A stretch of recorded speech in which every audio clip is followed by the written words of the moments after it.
Hey everybody. Something was instilled in me to make like a filler video while you guys are waiting for the video on Sunday to come out.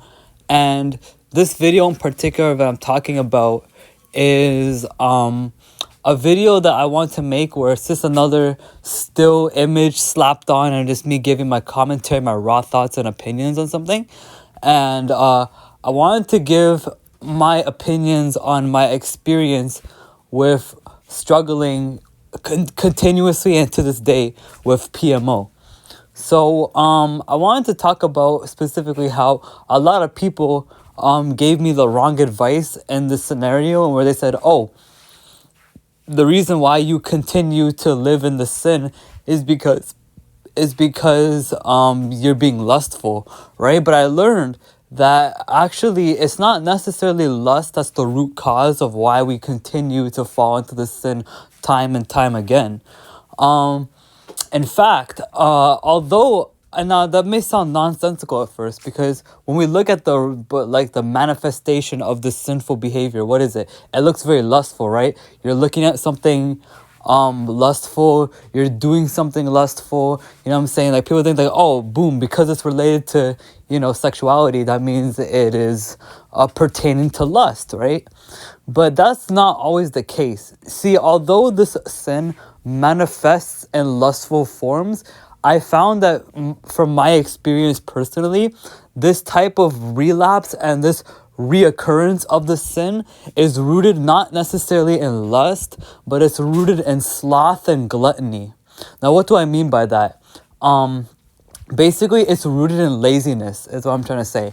It's rooted in like, oh, I've done this for so long and it's second nature to me. So it's like, it helps kill time. It helps make time go faster. It helps busy me and stuff like that, because it has been something that you've used to busy your mind, and you're too lazy to change things that can occupy your mind. That is basically what causes me specifically, at least, to keep going back into the sin. Another thing, gluttony too. So why do I say sloth and gluttony are the main reasons why we keep falling into the sin? I think sloth and I already explained sloth, but why gluttony? So gluttony, I've noticed that if you overly consume dopamine raising content on the internet, or if you just overly consume anything that has dopamine in it, this could be sugar, drugs, I don't know, anything really.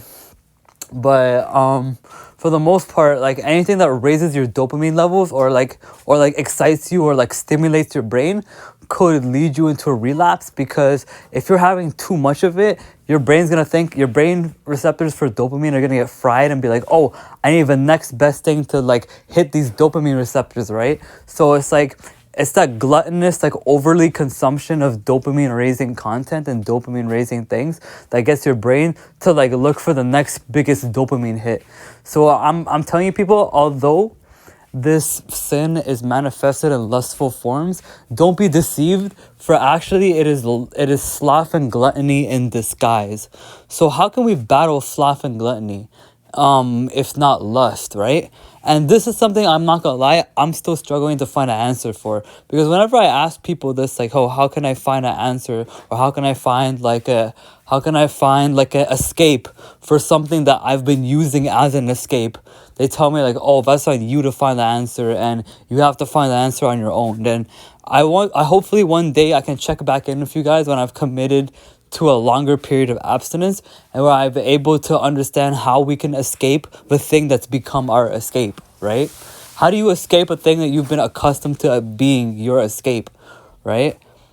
So when I'm able to answer that question for you guys, and when I'm able to let you guys know what's up with that, I hope that these filler series on the channels, although being filler videos and not canon to the storyline, will still serve as some sort of side story that you can get invested in. Thank you guys, and peace out.